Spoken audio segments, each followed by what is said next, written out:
What I'd like to suggest is take such time as feels right just to talk through where your thoughts in response to Sir Harry's talk, but then begin to unpick what you think the implications are.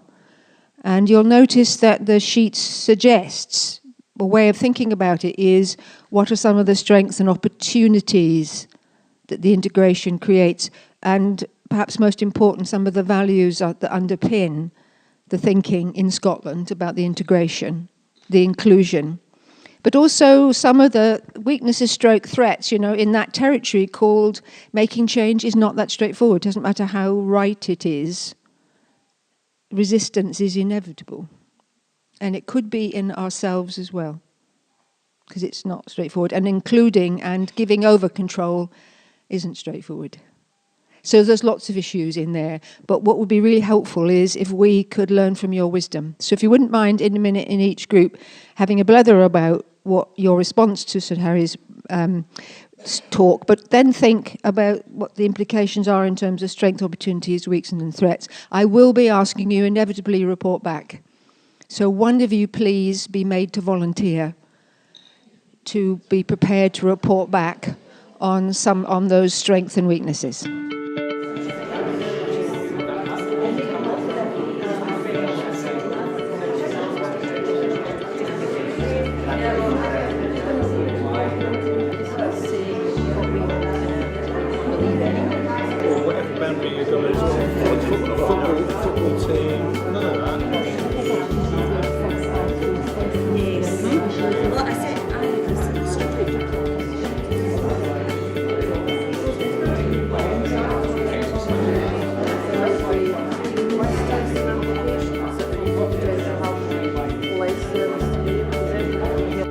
What I'm going to do is give one after the other tables the mic and say, firstly, tell us the strengths, opportunities, yes? The advantages, the goodies, the benefits of the integration of the values we heard from Sir Harry.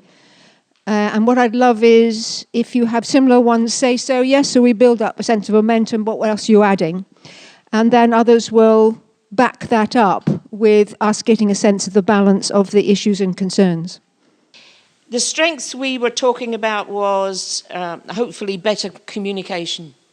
We all know communication issues within the caring industries have always been a problem in many cases. And joined up working. We look forward to that. However, I would say, add to that my little bit, that joined up working with people who are doing it on the ground, health visitors, midwives, district nurses, social workers, have been doing that for years.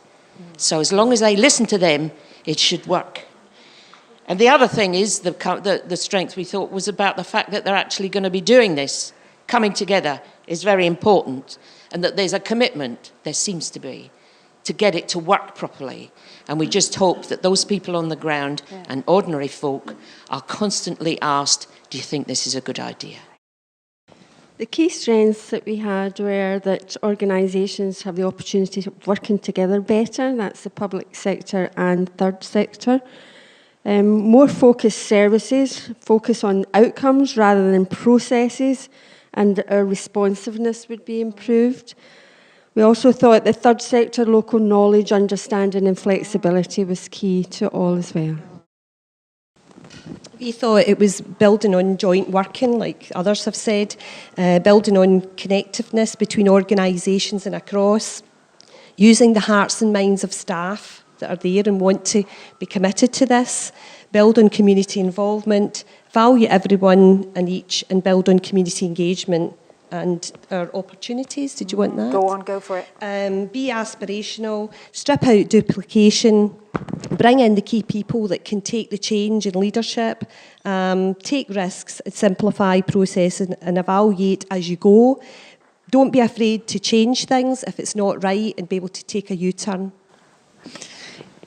We've got some of the similar things that have been said at the other tables, but I think one of the key strengths to this approach is that there will be more person-centred approaches for people who are service users, and I think that's key, both in the delivery of service, but also in the the co-designing of services. When people are involved who are actually using the services, then I think services will fundamentally be a lot better because it's meeting their needs in a more valuable way.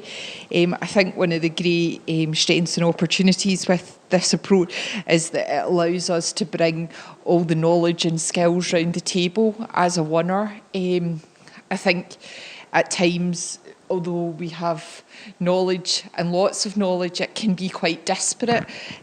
So this approach allows us to actually get round the table and actually talk about that a bit more. I think services will become more easily accessible because there's an open door policy. And we think that sharing that kind of strength and knowledge base and good partnership working will improve service delivery. We spoke about smoother pathways of care, but right away there was a discussion around the fact that just because a system changes doesn't guarantee anything. People have to do it, and we have to work together to do it. There are communication opportunities, and these should grow, communicating with our communities, etc. Some of the other opportunities have been said already, but we will be better able to identify gaps in services, we would hope, and have better engagement within services. Some of the weaknesses that we... Sorry? Oh, that's better. Yep. Just two, sorry. Yep. So one of the weaknesses we worry about is quality of standards and keeping the continuity of them going through as we do the changes. That the funding challenges may, in fact, not be removed. Yes. We're all hoping that they will become easier, but in fact it might be more difficult, certainly in the early years of the new partnerships. The resources moving to the community from the acute sector is probably not going to happen, certainly for a while, because of the pressure on the acute sector. The third sector really should have a more prominent voice in the new arrangements, and in fact may need to lead on certain aspects because that's where the capacity exists, and it's whether or not the various components of the partnership will be able to work out who leads on what. Yes, indeed. Thank you, Mandy. I suppose most of what we have has already been said. One of our key issues was the ability or the opportunity to get rid of the blame culture. If we have much more joined up working, the ability to take chances without with the responsibility for that being shared. One of the key weaknesses we saw was that there are 3 different councils across Ayrshire, and joined up working, getting the 3 councils to work together would be as big a challenge as getting the councils and the health getting together. And the key threat, we think, is that the language could be adopted, but that people continue to work in their silos.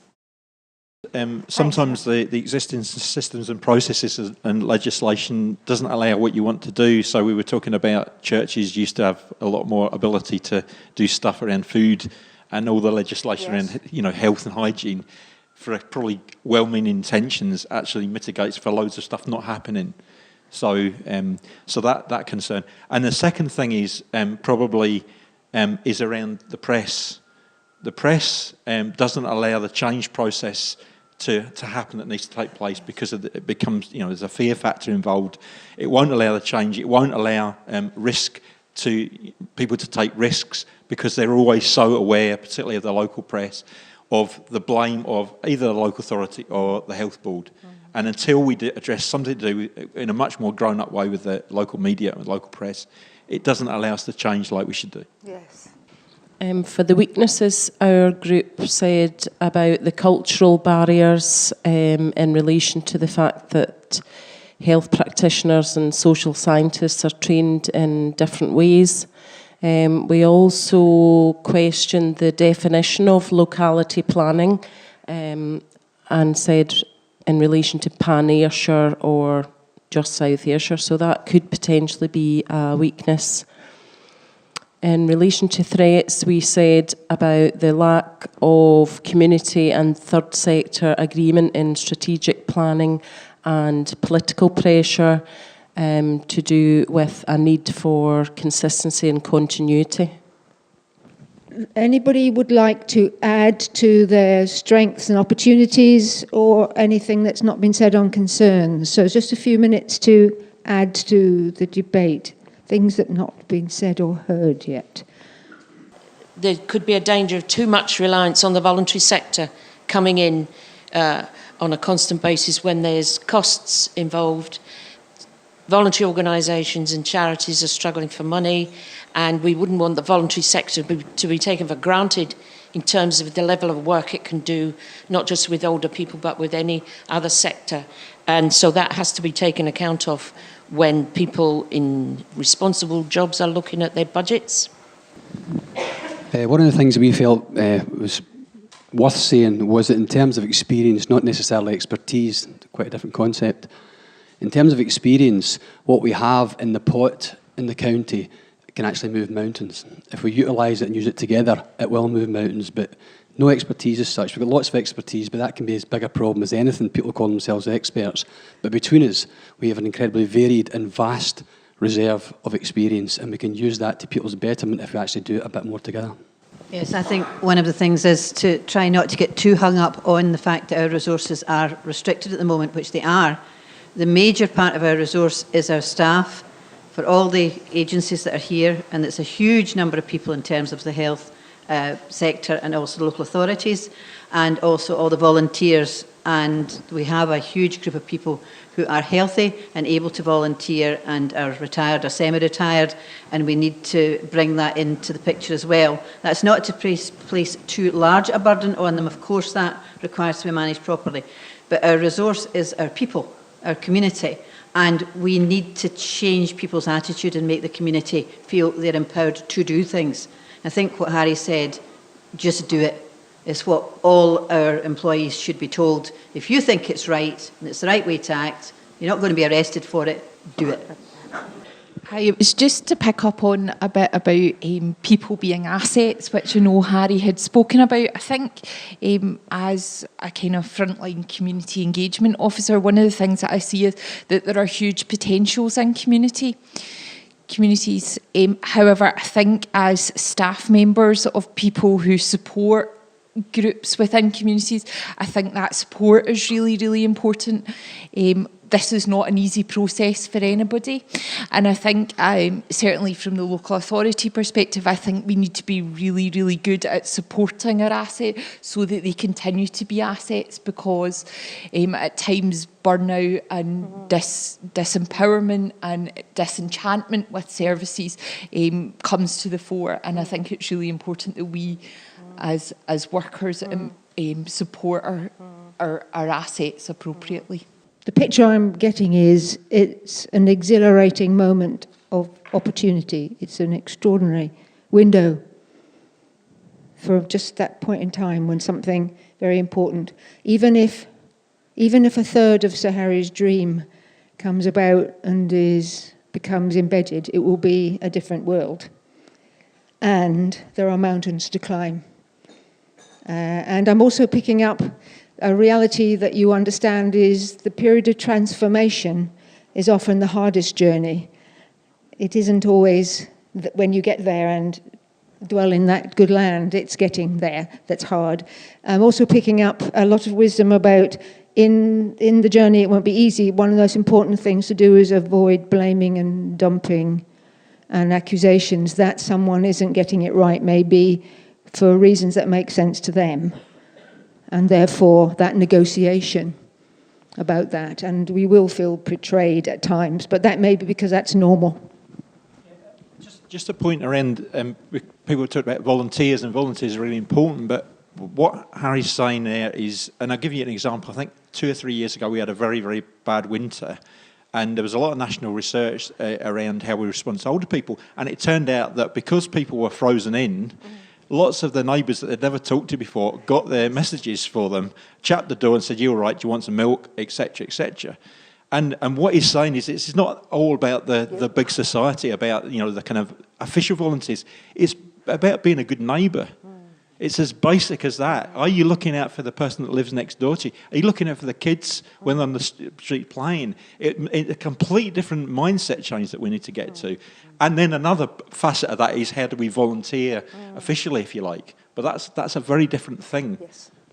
Thank you very much, everybody. It's been a quite extraordinary morning.